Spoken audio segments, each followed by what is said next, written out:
Hello everyone, my name is Michael Kalyan, the Youth Ambassador of CECES. I'm here with Dr. Michael Zeng. Dr. Michael Zeng, please introduce yourself to our audience. Hello, everyone. My name is Michael Zeng. I'm a professor at City University of Hong Kong. Well, let's start our interview.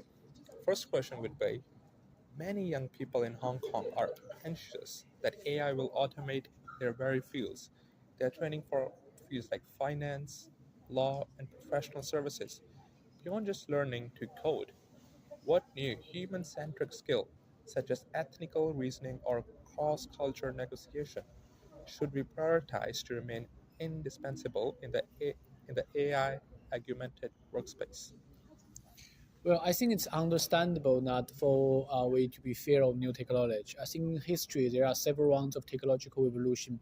Every time it does bring quite a lot of disruption to the current kind of job market and the kind of skill we need.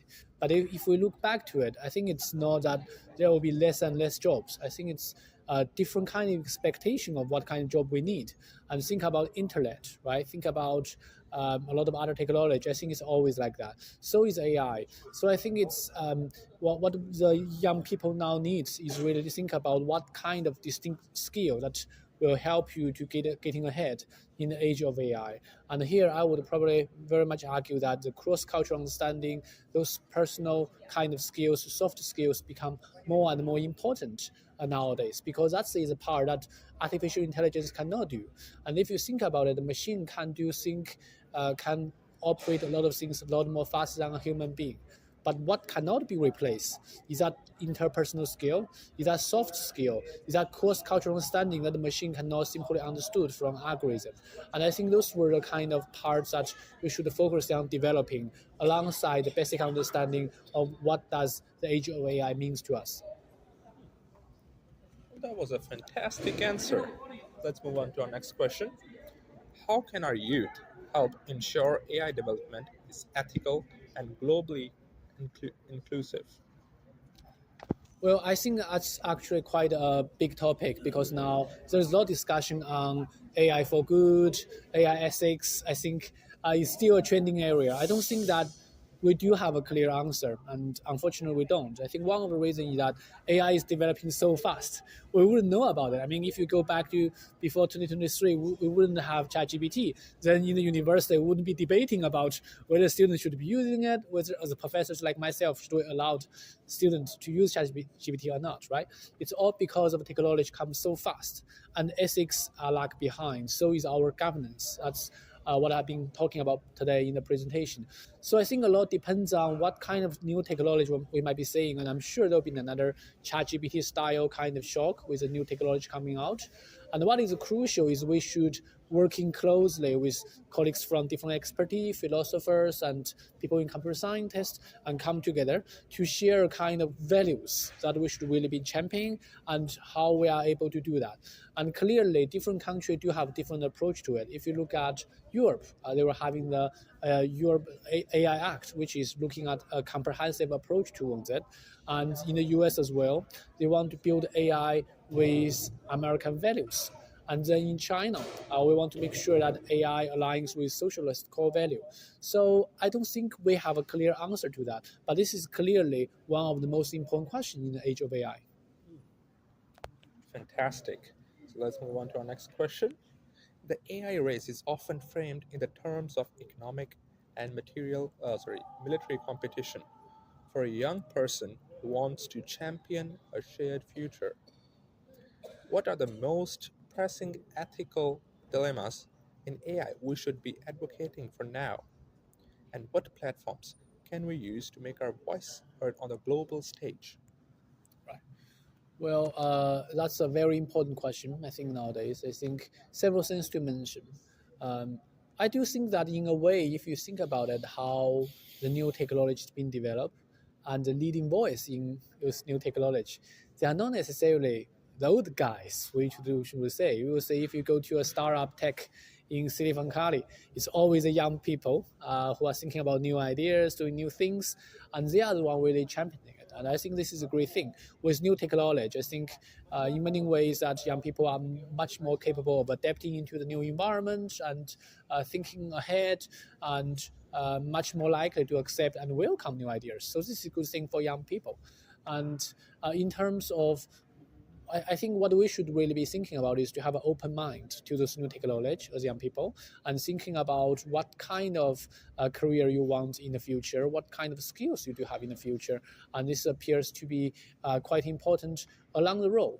And in terms of how voice being heard, and I do think that this is a quite a complicated question looking from different countries. And if you are a young person in Hong Kong, a young person in the US, I think in those two countries where you got quite advanced development of AI and different kind of technology, there is a lot of way for your voice to be heard, right? Think about TikTok, things like that. But if you were in more developing countries and in countries where potentially they have to technologically more relying on technologically more advanced country or AI superpower like China and US. And I think that is a big question. This is why we need to address this kind of inequality to ensure that no one is left behind across the world, especially young people in those disadvantaged and less developed areas. Wonderful answer. So let's move on to our next question.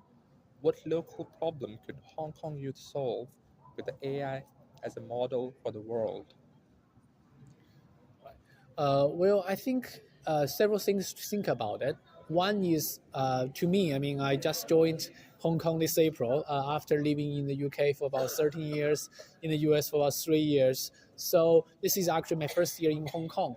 What really attracted me here to the place of Hong Kong is this kind of multilingual, inclusive environment and international, right? Everyone can find your own places here, which is fantastic. But then when you think about the longer run of how generative AI might be developing, and to that what extent this is further supporting this kind of multilingual environment, or probably less so. I think that's a big question. And one of the discussion in linguistics and language area is that maybe generative AI and large language model is going to reduce that linguistic diversity. This would mean that if you speak English, I mean, English will definitely, language will be more dominant in the future because all the coding written in English, right? And you can use English to write poems and give instructions, you'll get much better answer. From that perspective, much better. And then the second thing might be Chinese. Then generative AI will be there building on Chinese data.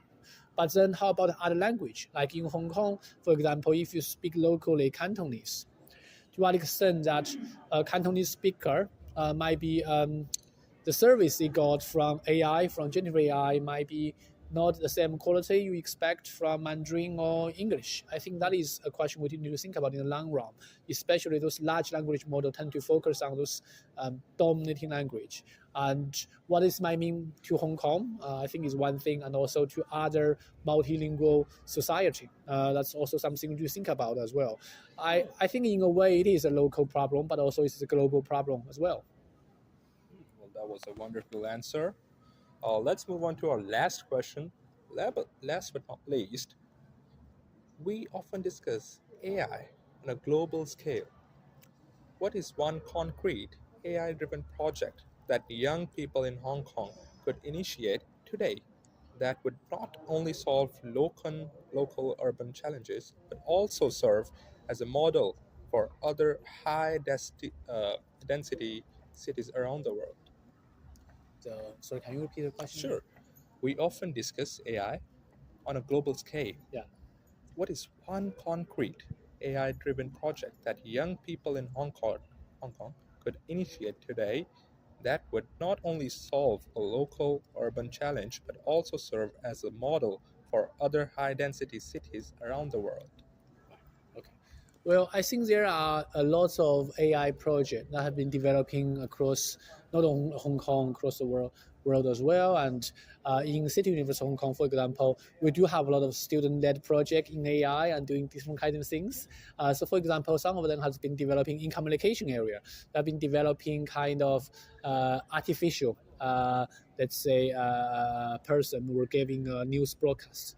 or they have been developing kind of using AI in a way to improve policy efficiency, to improve data collection. So lots of kind of different student-led project that can be happening. And one of the key things in City University Hong Kong we have been doing is to try to make sure we embedded AI in a lot of our programs and make sure that our students are being trained and with the right skill and advanced skill to adapting into the age of AI. And we do have quite a range of kind of AI relevant kind of student-led project to serve the community, serve Hong Kong, and serve global as well. And I would certainly encourage our young people to think about it, how to participate, right? Especially those in the university, think about how you can participate in those student-led project, research project, internship project, so that you understand what the future will need from you, what the age of AI will need from young people nowadays. Well, that was a fantastic answer. Well, it was our pleasure interviewing you. It was our honor meeting you. And I hope our audience would have learned something new from these questions and answers. Well, hope to see you again soon. Thank you very much. Thank you, Michael.